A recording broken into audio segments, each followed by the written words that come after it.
বউ পর্দা করে না,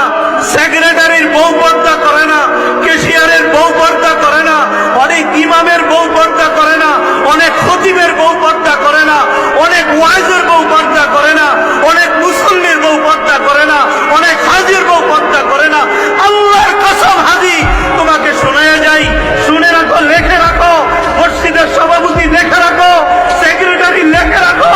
তোমার সেক্রেটারি কোনো কাজ হবে না, সভাপতিত্ব কোনো কাজ হবে না, ইমামতি কোনো কাজ হবে না, মসজিদের ইমামতি কোনো কাজে আসবে না, খতাবতের কাজে আসবে না, মুহতামিমগিরি কাজে আসবে না। যদি তোমার বিবি পর্দায় না থাকে, তুমি বড় ভাই তোমার বোনকে যদি পর্দায় না রাখো, তুমি স্বামী তোমার স্ত্রীকে যদি পর্দায় না রাখো, মদিনার নবীর ঘোষণা শুনে নাও। আল্লাহর নবী বলেছেন, এই সমস্ত নামাজি, এই সমস্ত হাজি, এই সমস্ত আলেম যারা নিজের বউকে পর্দায় রাখে নাই, নিজের মাকে পর্দায় রাখে নাই, নিজের বোনকে পর্দায় রাখে নাই, অটোমেটিক হাসরের ময়দানে এদের কপালে লেখা উঠবে দ্য ইউজ।